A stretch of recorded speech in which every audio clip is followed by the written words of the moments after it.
My daughter approached her first birthday. Her mother and I had more in our minds than just planning her party. Our daughter was about to receive her fourth set of shots in 10 months. This well check started off just like every other one, where my daughter was eager to show the doctor the new skills she'd learned since her last visit. Shortly after getting there, two nurses came in carrying two extremely large needles.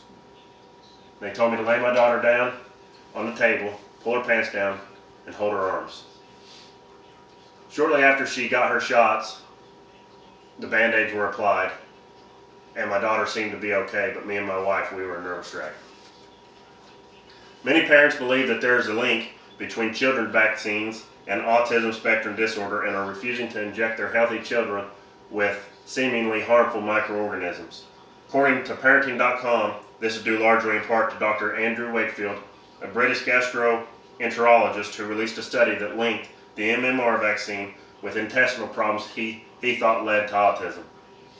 Shortly after Dr. Wakefield's findings, the American Academy of Pediatrics issued a warning about thimerosal, which is a mercury-containing preservative that is found in most vaccines. According to the CDC.gov, the American Academy of Pediatrics recommended that all thimerosal-containing vaccines be removed as soon as possible. Just one short year after Dr. Wakefield released his observations, his findings were discredited. According to nationalgeographic.com, two studies commissioned by the UK Department of Health found no evidence that immunizations were associated with autism. According to CNN.com, in May of 2010, Dr. Andrew Wakefield was stripped of his medical license. A British medical panel concluded that Dr. Wakefield had been dishonest, violated basic research ethics, and showed a callous disregard for the suffering of children involved in his research.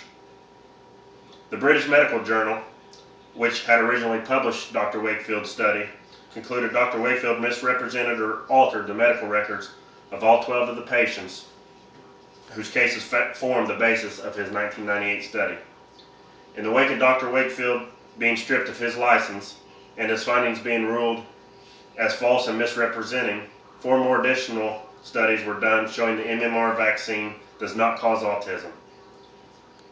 According to scholastics.com, the Institute of Medicine and the American Academy of Pediatrics have both concluded that the MMR vaccine does not cause autism. Parents.com states that autism rates continue to rise even after thimerosal was removed from all vaccines. So if all these studies and all this research that has been done concluded that the MMR vaccine does not cause autism, then why are still so many children developing autism after having received their vaccines? According to parents.com, this is because children receive these vaccines between the ages of 12 and 15 months, which is also the time autism signs start showing up. According to nationalgeographic.com, some researchers have found connection between older fathers and autism. NationalGeographic.com also states that several genes required for brain development may generate abnormalities while in the womb. Now that you've heard how the debate began and how it was discredited, I want to talk to you about why you should get your children vaccinated. The Center for Disease Control and Prevention and the American Academy of Pediatrics recommended that healthy children get vaccinated against 14 diseases by age 2. In fact, according to parents.com, the government supports vaccines so strongly that uninsured children can walk into a clinic and get his or her shots for free.